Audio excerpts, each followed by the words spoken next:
Welcome to the big kickoff League of Ireland Sports Bar. Myself, Roy Shanahan, and as always, Nathan Doyle.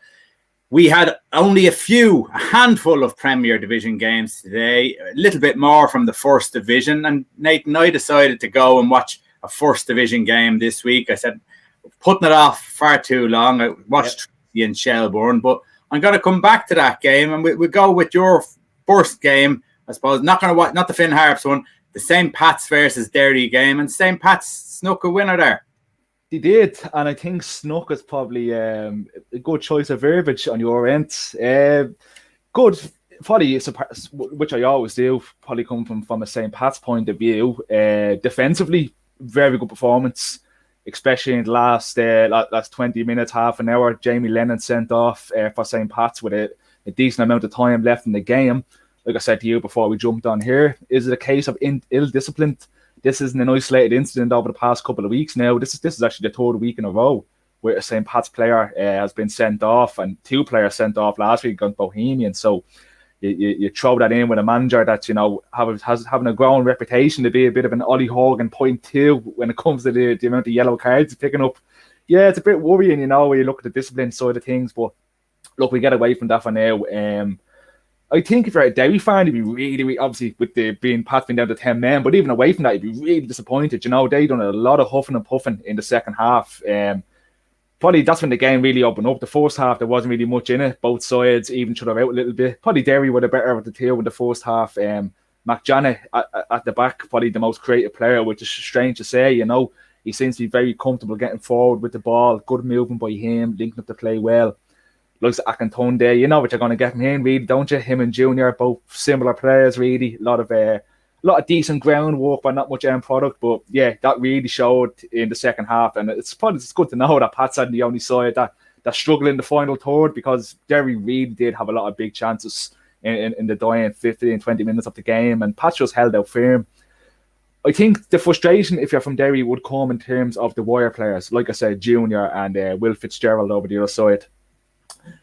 Pats came out when Lennon got sent off. It was almost a back three, really, with an inexperienced player making his debut alongside likes of Sam Bowen and Paddy Barrett for the last 20 minutes. And like I said, Junior and Fitzgerald, like I said, they were coming in very narrow, which is really suiting the way Pats was setting up. Where if they were to go that little bit wider and have the likes of Lafferty overlapping, it really could have caused problems for Pats. And the times that they did do it, you could see it was causing issues. But yeah, Pats were comfortable enough in that terms. But yeah, they don't want to hold out, because like I said, Derry did have a lot of chances in the dying embers of the game. Two questions: how did Junior do? And the other question: what was the red card for? Junior, I've seen a lot of Junior now, I have to say. I was very impressed with him, like I said to you countless times in his first spell at Derry. I've been very underwhelmed since then, and today was continuing. Really, really was. Like I said, if I was Rory Higgins, I'd be very frustrated with what he done today. Didn't do an awful lot. A lot of coming in narrow. A lot of the positional awareness by him seems to be really, really poor. Seeing him at the start of the season, we both did for Dundalk, and we're both very critical of him at Dundalk. But you could probably put that off to the situation that's at Dundalk at the minute. But yeah, no, not good at all. Really didn't do an awful lot for me. Where does he play, Nathan? Where does he have him playing, and where do you think he should be playing? Well, he does his best work out on the wide out on the left hand side, I believe, was especially his first spell for Derry. And I think that's really the measuring stick we're all going off, isn't it? When you're talking about Junior, it's that first spell at Derry, because he was so successful. He finished up with the league's top goal scorer, and out on the left hand side, that's when he seemed to do his best work. Now, I know there's a lot of frustration on his end at Sligo that he was saying he was out of position, which he played a lot of games out on the left too, but Sligo sort of had him switching between wings. But yeah, he seemed to be as a fun two today with him and Akintunde, and it just doesn't seem to suit him at all. He's, like I said, coming narrow a lot of time, a lot of the best work. Any time I've seen him do well is out wide, and he just wasn't there today at all. So I don't know if it's a positional issue, if it's an issue with him. But now, by looking at today, I blame the player completely, where even if you're being told the play is a fun two, we should have more awareness that this is a Pat side down to 10 men. This is a Pat side with an inexperienced player playing at the back, that they're struggling. There was pretty much, I know the midfielders did push back and help defend, but realistically, it was a back three for a lot of the last 20 minutes, and it just wasn't exploited whatsoever. Okay. The goal, Chris Forrester, what was the goal? Yeah, decent goal. It was some good interplay. Dara Burns was probably one of the standout players for St. Pat's. You had the makings of Lafferty and Owen Toll down at Derry's left-hand side. In fairness to him, he linked the ball up well, got it into Forrester, quick feed by Forrester, and a good finish. And yeah, it was like I was saying, Derry probably did the best team in the first half. But Pats were decent enough in the first. But it really is. It's the story of this game is going to just be the past defensive situation and how they held out. And look, Pats had chances too. I'm not trying to push them aside either. Billy Keane especially had a huge chance late in the first half where he came on for an injured Rowan Coughlin. It was a shame to see Coughlin go off injured again. It's the last thing Pats need now with his injuries and suspensions building up. But yeah, Keane was only on the pitch, probably caught Cole a little bit, had a big one-on-one chance, but I think he just took that extra little touch that he didn't need, took that extra little split second that he just didn't have, and Owen Towell, in fairness, came in and blocked well. So yeah, it's not to really, it's not to say that was the only chance that Pats had, but it is, and the story is going to be the Pats defence, and rightfully so. That's a good thing, though, Nathan, isn't it? Like, I mean, if you go down to 10 men, you're playing Derry, who are rejuvenated under Higgins, and they're coming out with a victory, albeit at home, but it's a victory and keeping them in the title race, I suppose. So you can't really complain when it comes to that side. You can complain about the disciplinary record, which will catch up on you and bite you in the arse. But when you're getting through these games and you're getting a 1-0 victory, you have to be happy. No, geez, just like, I hope it's not coming across that way. You won't hear me complaining one bit. I've been very happy with the 3 points in that game, especially with Sean McRoberts and Sligo not playing this weekend. So you need to keep that pressure on and keep that momentum on top of them. And I know there's a game in hand, but they have to go out and win these games now, like Sligo and Sean McRoberts. We've seen it this season. They will drop points. And Pats will too as well. So it's not a foregone conclusion that they're going to come back now and win these games in hands and put that bit of daylight between them and St. Pat's, So big win for Pats to be keeping the pressure on. And look, you grind these are wins that you grind out. And I'm not going to come on here and say that they're the type of wins that win you league titles, but that's what you're thinking, Nate. You have to grind them out. You have to grind them out now. I'll be coming on and saying that if you're a bit later on in the season, but yeah, you do. You know yourself, it can't always be pretty. It cannot always be pretty. Just earlier this week, there was talk of Dundalk's Patrick McElhenney going back to Derry City. No one was quite sure what was happening, whether it was happening nearly straight away, halfway through the season, or what was going on. But it's going to be at the end of the season for the start of the next season. Derry announced it. Dundalk, well, Vinnie Perth wasn't happy about it. What do we make of this? Yeah, he wasn't happy camper one bit, was he? And it seems to be down to the timing of the announcement more than the actual announcement itself. I foreseen Vinny had a bit of a pop in it. And personally, by probably jumping the gun a bit, I thought he was upset with them, with Derry City announcing the pre-contract agreement. And I was thinking, well, geez, you don't have to run these things by a Vinny, But yeah, he didn't hold back. In fairness, coming out, we call him disgraceful. He felt that Derry City lacked respect by doing what they done, and they're trying to rattle his team. So, big words by Vinnie Perth. And even funny as well, I've seen Carl Shepherd. I don't know if you've seen it. He had a bit of a pop on Twitter about it as well, having a bit of a go at Vinnie Perth and Dundalk. Probably saying that they done this sort of thing in the future too, when, it's sort of a story of the poachers are now becoming the poached. So, in fairness to Carl Shepherd, he's starting to become a bit of a figure now, isn't he, since he retired? But yeah, for me, that's what it is. It's the fact that Derry City announced it not very long, probably less than an hour after the final whistle blew in their Europa Conference League game against Newtown, where they won 4-0. So you can see it from that point of view. But yeah, you see these things all the time, though. And in fairness to Carl, going back to his point, it happens in football. We've seen the likes of Dundalk do it.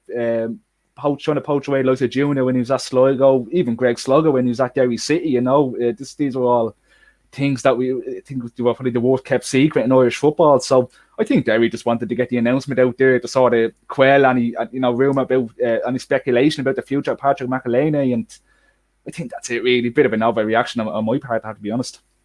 And why do you think they needed to do it halfway through the season? It's a strange one to even give the contract halfway through the season. I'm sure they could have done, a gentleman's handshake behind the scenes and then signed and sealed and delivered at the end of the season. It's an odd one, and again, we talked about Dundalk.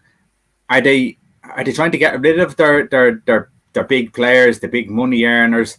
But then again, the new players that come in, I'm sure they're earning the package. So such a good player, such an influential player, and they're letting them go.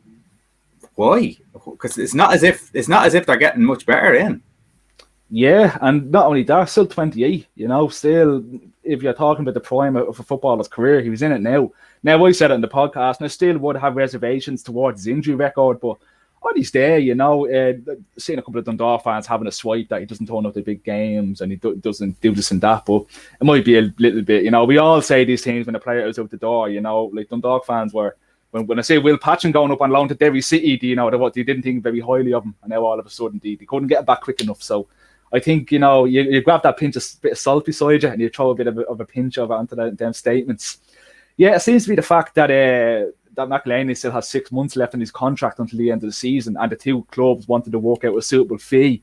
Obviously, couldn't come to that sort of agreement. So, yeah, he's just going to have to wait now till the end of the season for them to come in. Like we said it countless times, that the story of Dundalk is that they're trying to trim down that wage bill, and it's a tough balance, though, isn't it? Again, we talked about in the podcast, trying to find the balance of, trimming down that wage bill, getting rid of the likes of Shields, talks of Duffy, Hoban, McElhaney now going. But, the lads he brought in just aren't up to standard. They just really aren't. And for me, just have not impressed on a consistent basis. Abibi and goal, Han, he looks okay at best. Glad you said you were looking at him in the midfield. Zahibo, isn't it? Doesn't look like he has too much about him physically either. So yeah, it is trying to find that balance at the moment, and yeah, they seem to be getting it wrong because they're getting rid of all these top players that have been there, done that, very experienced, and on the day, very talented. Yeah, it's going to be very interesting to see what way Dundalk unfolds, especially at the end of the season.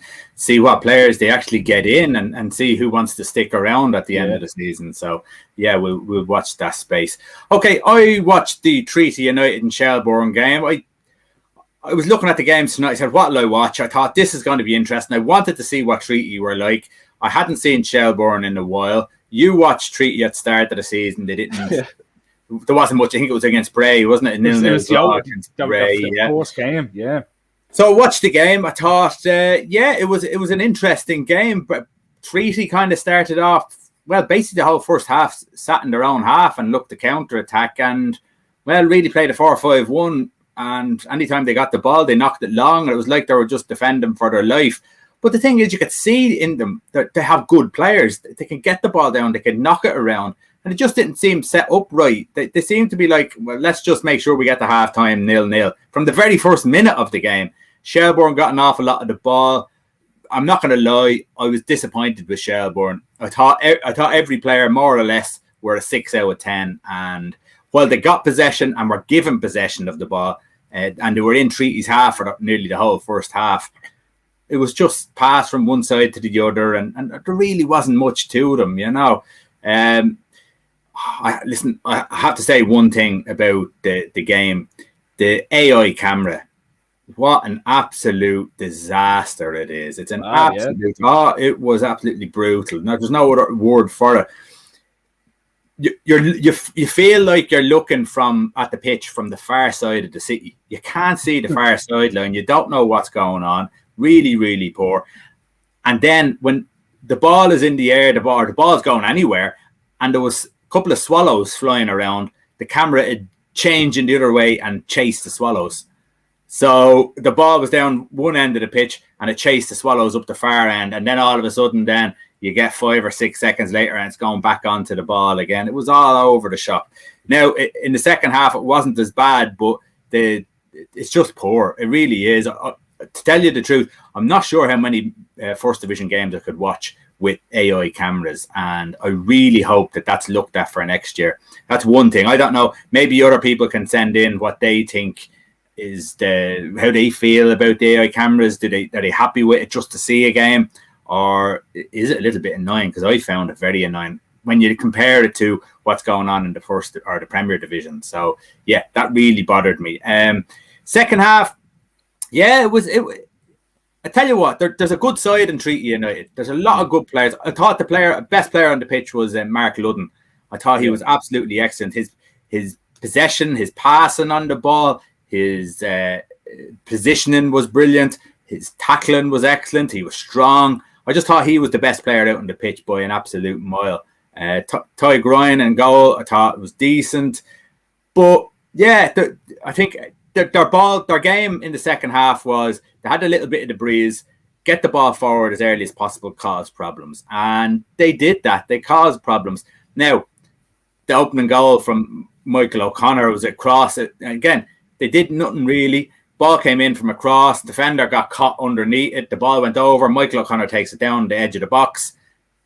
First time shot, bottom left or right hand corner, bottom left hand corner, right hand corner for Ryan, and really, really good finish. But it kind of came out of nowhere. There wasn't really happening in the game. A couple of little bits and pieces, but nothing really nothing really inventive or nothing. You know, the pace of the game was for when I see Shelbourne. It's again from A to B to C to D. It's just passing along the thing. There's no real quick play, but a goal in the very last dying seconds of the game, and it just shows you what they never gave up. Treaty absolutely never gave up, and even the corner went out. It was the 93rd minute, just on 93 minutes. There was 3 minutes injury time. The ball came out to the from the corner, headed clear out on the edge of the box. Oh, I'm gonna forget now who scored that goal. Armshaw, wasn't it? Yeah. And ball came out, and I thought he was gonna hit it first time. I was like, hit it first time, you're not gonna get a chance. And he took his touch, and just as they were getting out on top of him, he just swung on it, and it flew on top of it. It was an absolute screamer, and there was people on the pitch and everything, fans running on the pitch and everything. It was like the Ryan Giggs against Arsenal in the FA Cup. It was absolutely brilliant. But 1-1, I think it was a deserved result. The game, I'm making it sound like I really enjoyed it, but it was the moment. That last moment was really, really good. But overall, I think there's more about Treaty. I think if they looked at themselves, and maybe it's just the way they set up against Shelbourne, maybe they're a bit more dominant on the ball against other teams. But Shelbourne had loads of the ball, but never really did that. And so it could be an off day for Shelbourne as well. But overall, game was average. Finished off with a brilliant goal. AI, an absolute disaster. Okay, let's go with Waterford and Finn Harps. And this is getting worrying now for Finn Harps, isn't it? Yeah. Big time, yeah. Huge win for Waterford. A penalty just on the stroke of half time by Junior. That really confused me, I have to say, when I was watching the game. I was actually on the phone to you. Funny story, actually, for people listening in. We were actually chatting on the phone, and you asked me, any scored in the game? I was like, no, 0-0. Soon as I hung up the phone to you, penalty for Waterford. And so I sort of half listened to the game in the first half and said, Junior stepping up. Junior? I would have sworn he went to Derry City last week. No, different lad came over, making his first start for Waterford. Came over from the Charlton under 23. So, and in fairness to the guy, we slotted the penalty away very well, which you'd expect him to do. He was really, really good. Really good for Waterford, I know you even said it when Waterford are struggling. There was good players there. But they brought in 4 players, didn't they? Yeah, they did. Yeah, they're one of the sides. I'm looking at them. Derry City, even Finn Harps, that they're making a lot of moves during the July transfer window, probably to give them that bit of the shot in the arm that they need, especially the likes of Finn Harps, who are just free falling at the moment. Yeah, really, really strange to see Finn Harps the dropping off the manner that he did. Now, they had some decent chances, in fairness to Finn Harps. Obviously, most notably, they had a penalty themselves just at the second half start. So we had 2 penalties in the space of probably a minute and a half of play time, but unfortunately for Finn Harps, Barry McNamee just couldn't slot it away, and that was the story of the game. Really, it's the 2 penalties, because, like you was saying about the Shelbourne and the Treaty United game, this wasn't the most spectacular game, but just to say the least you'll ever watch. Didn't really miss an awful lot. 2 sides that you're seeing them do better, especially Finn Harps. They really struggled to get the ball down and play the way that they did at the start of the season. I was very complimentary of them of how they started off the season, that, this probably rough and ready side of the game is gone, and now we're seeing a Finn Harps side that, are playing free-flowing football, the likes of Mark Coyle, Carl O'Sullivan, even Adam Foley obviously popping goals in, but even his movement, dropping in to get the ball, and even sometimes cutting off the shoulder at the last defender, that was all gone here today, and it was a shame to see. I think the closest he really came was Adam Foley had a good chance in the second half. He came and he hit the post. besides that, there was a couple of shots in anger. From a bit of probably a bit of distance. That was it really. Conor Barry, another one, he popped up very late in the day with a header over the bar, but these are all only half chances I'm talking about here. Adam Foley was probably the main effort that Finn Harps had to pull something out of this game, and huge win for Waterford now, because that all of a sudden this looks like a Waterford team not that long ago that looked down and out, didn't it?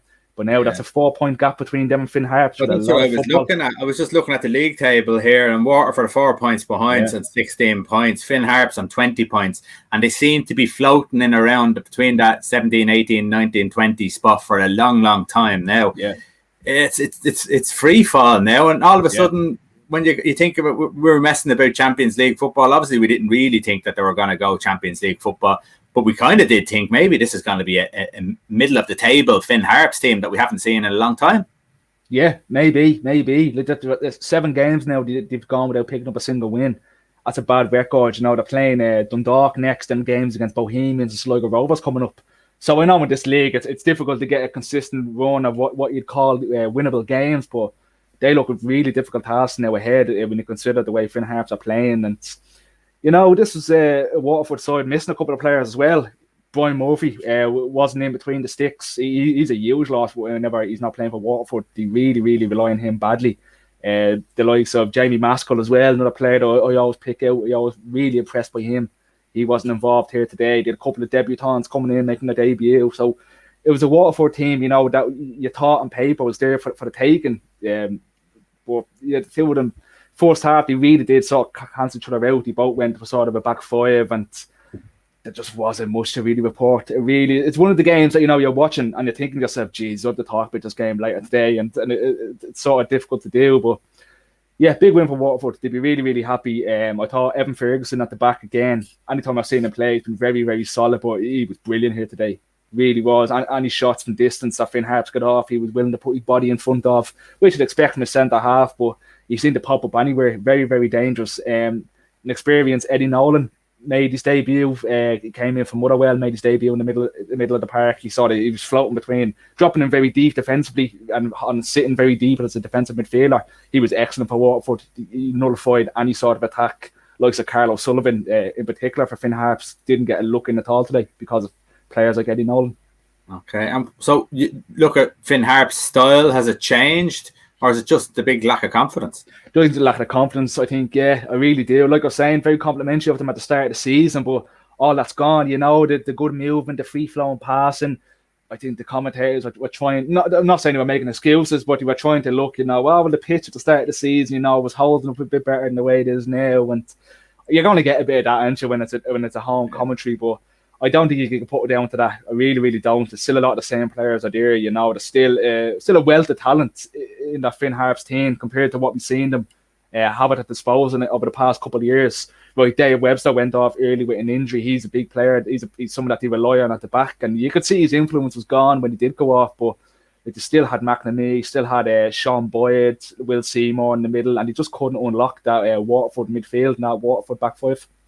Okay, let's go on to the first division. Cork against Bray, 2-2. Probably drop points for Bray if you're really looking at the league, and they're slipping again after having a little bit of a good patch. They're slipping away. I'm going to be bold here and say I thought at the start of the season I thought they were going to be one of the ones up there in around about anyhow. I'm kind of thinking they're not going to be. They're going to struggle now. I think they're going to struggle even to get into the. I might be wrong here about the playoffs, but they're going to have to get into the playoffs on a good run and figure out something by the end of this season, or even the end of this transfer window, and sort something out, because what's happened before this transfer window hasn't really impressed. Yeah, it's mad, isn't it? Like, this is a Bray side that have only lost 3 times all season. So if you look at the track record, it isn't that bad, but it's the draws in games like this that are absolutely killing them. They're dropping silly points, and not only that, they're probably actually lucky to come out with a draw in this game. Cork City were 2-0 up in the 55th minute, 2 goals by Cian Murphy. So they were relied, like a lot of teams, like we're saying this week, a couple of late goals. There's Craven in the 83rd minute popped up, and then they relied on it was in 94th minute on Andrew Quinn to pop up for a late goal just to get the equaliser. So yeah, on paper, it looks like a smash and grab from a Bray point of view. And you look at teams above them, we're going to get on to Galway. They look to be really coming into a rhythm. You know, we talked for a long time that Bray Wanderers and Galway were underwhelming. And while Galway are starting to pick up wins, we're seeing, like I said, Bray actually hadn't losing games, but like Jordan against Cork, Jordan against Athlone when they were struggling badly. These are games that if you have any aspirations of being a consistent presence in the playoff, you need to be picking up 3 points. And it's just further just desperation for them, you know, because it is going to come to a stage where it's going to be a tight league this year, but, you know, we're going to start seeing cut-off points sooner rather than later, you know, so it's a tough way they're going to see the come from. They seem to made 2 signings during the week, most notably they brought in Sam Verdon from Longford Town, so I don't know, in my opinion, he wouldn't be the man. If you're looking at to unlock them, he's someone we've seen him struggle with Longford in the Premier Division this season for game times. He's not a really consistent goal scorer, so I don't know if he's going to be the answer for them. I think they'll have to start looking elsewhere if they need to find the person that's going to unlock them and get that consistent one of wins that they badly need, because these draws, they're going to really kill them come the end of the season, because we're even looking at sides like Treaty United, who we didn't think were going to be doing this well, but yeah, they're picking up consistent run of points. And like you said, their point against Shelbourne today, it might not have been pretty, but it's absolutely vital. And I was looking for a tweet here, and I don't have it, and I'm not going to be able to find it in time. But Galway United 2-0 again, another win, again another clean sheet. They're not conceding goals. This is exactly what we said about John Caulfield. He gets his team to make tight. It's taken a little bit of time to get this, but it's starting to come together nicely. And now all of a sudden, from nowhere, they're right bang up there. And while they may not catch Shelbourne, may not, because we've seen so many different things change this year. It's hard to say Atten for sure, but Galway are just bang on form.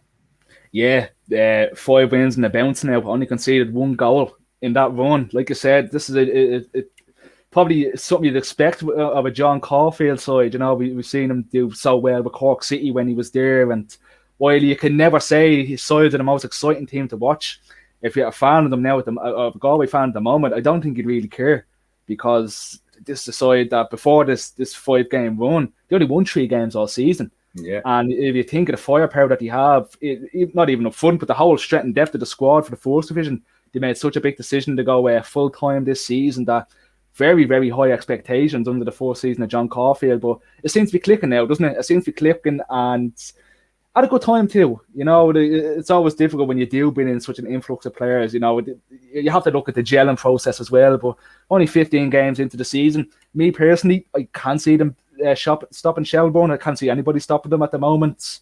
It's difficult to see. They're going to have to start beating Shelbourne, and yeah, it might be early days, but I really do find it difficult to see anyone stopping Shelbourne. They don't seem to be conceding too many goals, and just going forward, like the likes of Ryan Brennan has been excellent. I thought about him a lot this year. So, but yeah, Galway are clicking very at the right time. So, playoffs is at least the expectation for them. You know, with Treaty will probably be still sticking around. You can't count out a side like UCD, but yeah, I think you're looking at the likes of Galway to be odds-on favourites to be finishing up in the playoffs. And Rory Keaton popping up with another goal. He's another player coming into form now. I think that's his 2nd goal now on the bounce in 2 games. So yeah, it's good to see. It seems to be gelling well, doesn't it? Not conceding, to having guys chipping in on a regular basis. Yeah, positive signs for Galway. Yeah, I found it, by the way. Did you? Yeah. Jonathan Higgins put up basically, John Caulfield remarked to me after the UCD game that Conor Cairns didn't have a lot to do in the last Friday night. He said, firstly, John was right. UCD didn't have any shots on target. In fact, over the last 3 games, the opposition have only had 2 shots on target combined. And that just shows you that if 2 shots in 3 games, that they're keeping it a really, really. We're gonna have to sit down. Even I might have to bear through the AI experience again, but we're gonna have to sit down and watch Galway and see what way they shape up now. Yeah. Is it because I can't see it because they're playing teams off the park, but I can see it that their shape is really, really solid. That's normally the way John Caulfield's teams are, and they will play some football, but when they're out of possession of the ball, they do find it very hard to get through his team. So that's going to be an interesting one to see. Your boys Athlone gave Cabotini one hell of a beating. Well, 1-0 anyhow. Yeah, 1-0. Yeah, good weekend for me, I suppose. Two teams picking up a win. Yeah, Can't Derek beat 1-0. You know, you're getting No. the goal, you're getting the points, and you're getting the clean sheet. Yeah, we just gave John Caulfield all applauded, so we better do that at Athlone as well. Yeah, Derek Daly goal in the 90th minute was enough to see Athlone pick up all 3 points in this one. Again, badly needed from an Athlone side. Despite their brilliant start of the season, they've been struggling really, really badly. They're on a 5-game unbeaten streak before this win. They had an absolute stomping game last weekend, a 4-4 draw to Wexford that I don't think anybody's seen coming, and they were even very lucky to get away with that one. But yeah, a really good win for them against a Cabinteely side that they look like at the moment they are, but they look like they're going to be in and around the same position this season. The two of them probably have a realistic enough chance of probably popping in, scraping in even into the playoff position. So yeah, good win for Athlone, good 1-0 and back to winning ways, but they need to get that consistent run back on, which you got at the start of the season. They're playing Shelbourne and Treaty in the next 2 games, so I'm not really holding out too much hope. Wexford went 1-0 up against UCD. We said, my God, things are starting to change down in Wexford. UCD got themselves back in, win 2-1.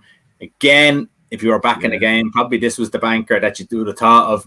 Doesn't look like it turned out exactly that way, as comfortable as probably we thought it would have been. But UCD have got the points. But there is a change in Wexford, and it just shows you, it gives the likes of, like we talk about over in England, the likes of Watford who change their manager every other weekend. Sometimes changing the manager does give a club a bit of impetus and a different view.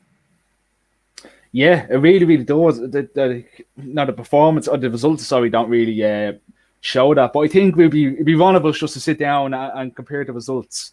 It's a Wexford side, that if you look at the facilities, the budget, even compared to the teams that in and around them in the first division, it's just you can't compare the two. So seeing the differences in the performances and even in the spirit and the group itself, it's absolutely brilliant. And again, like last week, UCD we've seen Athlone doing a smash and grab against Wexford last week, and UCD doing the same here today. The 92nd minute goal by Evan Caffrey. So your heart has to go out to Wexford. You can see there's definitely changes happening, but you just need that one little. It just probably to get the win, just to show their efforts a little bit. And just 2 weeks in a row now, they've been absolutely smash and grab goals late in the day. So really, really hard to go out to them, because you can definitely see improvement, can't you? Yeah, hugely. Now, over the week, we seen England progress through the Euros into the final of the European Championships. And there's a lot of debate, isn't there, Nathan, especially when you look at some of the League of Ireland chat groups, and there's plenty of them out there, whether it's your club chat group or if it's a league chat group. And there's a lot of people who, I suppose, wouldn't be cheering on England, vice versa. I suppose there's 2 ways to look at this. There's one, you shouldn't be forced into having to support England just because they're your neighbours. But 2, should we really be that bothered about England anymore? Are they not just a neighbour who, I suppose at one time there was pure hatred between us. Is there that now? I certainly don't feel that now. It doesn't bother me one way. If England go and win the European Championships because, they're the best team in the tournament, fair play to them. That's just the way it is. It's going to happen at some stage. I remember England won the World Cup in the rugby. It just happens and you get over it. And this would be another thing. What do you make of it? Both sides, people telling you should support them, because I've heard a lot of this on the television, and people telling you shouldn't. First of all, I thought you were going to say, remember England win the World Cup in no. 60. I was like, what? For rugby. I was like, hold on a minute. It's like, no way. It's like, do tell us your secrets, right? Yeah, well, first of all, I won't be listening to fucking Ryan Tuberty telling me who I should be supporting, so he can get in the bin in the first place, telling us that we should all go and support England. The one thing I think I've said to you on this and off camera a few times through the Euros, I've become a little bit, I don't know if disingenuous is the right word to say it, but there's been a certain section of League of Ireland fans that you're sort of bugging me out a little bit throughout the Euros. Being telling people when it comes to a Friday night, you have to watch League of Ireland games, and how dare you not watch League of Ireland games on a Friday night? Like, if you want to go and watch the Euros, go do it. This is a tournament that they only come. I know there's a World Cup next summer, so the timing of this probably isn't great. But these are tournaments at normal times that only come around twice a year, every 2 years. So, if that's your prerogative and that's something you want to do, go for it. Personally, I'd probably, like a lot of people listening, I'd like to see Italy win on Sunday. That's more so down to the fact probably the English media, the English punditry is probably the most obnoxious in world football. It's probably the most biased, probably tough to listen to. Like, I have pals of mine that have been watching the Euros on ITV and BBC, and I was like, look, don't get me wrong, you'll never hear me saying a good word about Richie Sadler or Ronnie Whelan on commentary. Jeez, it did me nothing, but I no way I could sit down and listen to ITV or BBC. But that's not, a big IRA head of me. That's just because I don't like listening to the one side of country. So tell me this though, Nathan. You said they're probably one of the most obnoxious in world or European. How many times have you watched Swedish TV and listened to them talking about German TV, Italian TV? It just happens that we get their channels, so we get that, and they speak and they. I was going to say they speak our language. We speak their language. So is it just like when did we not go ballistic? I know you weren't probably aware of it, but back in 1990, 1994, but even 2002, even the European Championships. Again, like in the last ones, 2016, when we beaten Italy and then we were 1-0 up at half time against France, are we not doing the exact same thing? I do get the argument of that, yeah. I do get it that we still do go on. We still reminisce the glory days about Jack Charlton and that era of Irish football, but I don't think it seems to be a repetitive cycle, doesn't it, with the English national team? It seems, it sort of comes, I don't know if every 5-10 years, but, there's a young group of players come together. It's all of a sudden, it's excitement is building up. There's not much pressure on them, It's well leading to it. The manager knows what he's doing. Then the major tournaments come up, then they qualify for the tournaments. And all of a sudden, it's constant, even before this tournament now, there's constant pressure on Gareth Southgate. You're seeing that first game against Croatia, wasn't it? Mm-hmm. Playing Trippier left back, playing Calvin Phillips. What is he doing? Hasn't a clue. But now we look at a couple of weeks down the line and everyone's just on board. It just seems to be a cycle with them. I think that's the thing that has a lot of Irish fans disingenuous is that people will pour history into it. And nobody will. They pour history into what went on between the two countries in the past. That's your thing. This isn't a podcast where we're going to be, we try to keep politics and stuff out of football.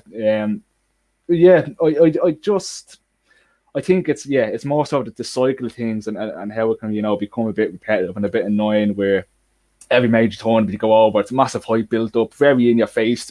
Social media doesn't help that in the slightest whatsoever. I don't think you can scroll through any page over the past 2 weeks and look at it's coming home. So I think that's more so. I think the age of social media doesn't help things either. So yeah, that'd be for me when you put in the punditry, commentary, social media aspect. Yeah, you just want to see the bubble burst, and in my personal opinion. Yeah, I was listening to Radio Talk Sport this morning, and what's his name? Who does Alan Brazil? He does a radio show in the morning. He's Scottish. Ali McKay's Scottish, and they basically said that they're hoping that Italy win. So it's not just an Irish thing. I think people should need to be aware that there is a lot of. I'm not sure about how the Welsh will deal with it, but the Scottish have no love for England to win it either. So I think, listen, if you want them to win, fair enough. If you don't want them to win, fair enough. Just don't get your knickers in a twist and don't be trying to force opinion on other people. Let's throw this out as well, actually, while we're talking about this. Is the one thing that I've seen come across a lot of the times. Another one that I just don't understand. You see people, putting up stuff like, I hope Italy win on Sunday. And then you always get the snarky comments, we'll come August, come September, you'll be sitting there in your Liverpool jersey and you'll be going to Anfield to this, that and the other. Like, do you think that has a connection? Do you think did it both go hand in hand for you? Do you think you can actively support a Premier League team for most of the year, and then it comes to summertime, you can go against England. I think. I mean, I could turn around. I suppose I could say, yeah, it was the English people's fault anyhow that we're supporting English teams because they destroyed our country. You could go back that far and be that bitter and everything. But listen, this is the way it is. Like, I mean, we have grown up with in a country where we have to look across the water for a football. We've had to, because there was no football, nothing from our government state body, who is RTE. They're broadcasting, and they're not broadcasting or supporting the League of Ireland, and they haven't done properly, probably ever. So when you're letting a league, your own league, down, I mean, people want to look at the biggest competitions in the world, and I mean, why is everyone so involved in the Champions League? Because it's a bloody huge competition with the best of players. Do you want to see the best of players? Of course you do. Yeah, there's nothing wrong with that. We will always say, go and back your team, whoever your team is. It's a bigger question than that for me, because I think there's a lot of people who don't have a team because we aren't wherever they're living. You know, the geography of it, they just might not have a team. So, you know, again, I will say with myself in Lucan, I've never had a team because no one, like I said to you, St. Pat's was the closest to us, and they never ever reached out to Lucan. No. There was never anything. I hardly knew anything about St. Pat's until I was in my 20s, you know. So, and I'm a football lover, you know. So, it's disappointing maybe how the clubs have not sort of drawn you in, but yeah, you know, so Kildare, who in Kildare, who are they going to support? You know, they don't have a team, so. Of course, you're going to start looking across the water at the teams over there. I've no problem with that. I've absolutely no problem with that at all whatsoever. Many teams, how many people will turn around and say, yeah, I'm a St. Pat's fan, and you'll see them walk around in their Celtic jerseys around the town and stuff like that. Happens. I do it. Yeah. No. So it's. I don't think you have to. I mean, everyone kind of has a team in nearly every country that they kind of half like. So. You know, and keep their eye out for, you know. So, it means nothing to me. I mean, support your league, support other teams, fine. Go and experience big cities. Go and experience big stadiums, and you know. But of course, can we make our league bigger? Can we make it better? Can we get more people supporting it? Can the football get better? The experience in the ground, can all that get better? Yeah, that's what we have to work on, and that's up to the league, the clubs, and the supporters to support that and try and, I suppose, get people to come into the stadium by seducing them with an experience on a match day. Yeah, no, well said, definitely.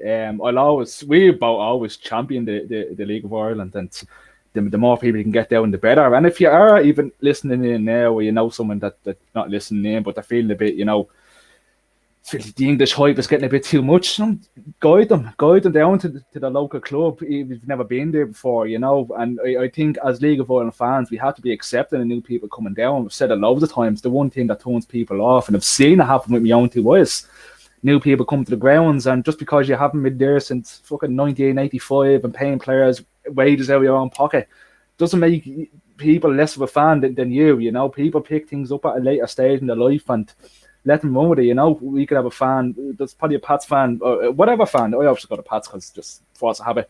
But whatever fan in the league, they could be this year. They could start a fandom in the League of Ireland, and that could set them up for the next 30, 40, 50 years. That could set their kids up, their grandkids up, the next generation. So I think as League of Ireland fans in the stands, we do have to become more accepting of people coming into our league and people coming into our clubs, because, you know, we're only minding the clubs. We're only looking after these clubs while we're here, and we can just do our bit and just do all we can, because we have to keep the club for future generations. So that can only be done if we're getting new fans coming in the turnstile. So yeah, I really, that's the one issue I'd like to see change in the league. It's just we accept the new people coming in. And if the league flourishes, the standard flourishes, the stadiums, the infrastructure, if all that flourishes, that means the level of football is going to flourish as well, which also means the Republic of Ireland national team flourishes as well. And then we get them days that we wish for. And, you know, are dying to see again, where we actually can compete. And maybe one day before we drop off this planet, that we might actually compete at the highest level and maybe get to a semi-final, final, or win something. It's not impossible, but you certainly need a lot of work before we ever get there. So. We can become the obnoxious bastards for once. We want to see what's like the other side. Yeah, it looks nice. Okay, Nathan, we're going to leave it there. Don't forget, we have the League of Ireland podcast every week. That comes out on a Wednesday and a Thursday. Don't forget thebigkickoff.com. Go there. You've got all your football, your League of Ireland, sports articles, and of course, sports bars here every week. And of course, if you're into your football and not just the League of Ireland, the football show on YouTube is on every Sunday at 8 o'clock. Except it might be changed this week because there's a certain match on at 8 o'clock and it'll be on right after that. Okay, Nathan, your favourite bit. It's time to freeze. I never know what to do with this. Hold on, I have to press the button.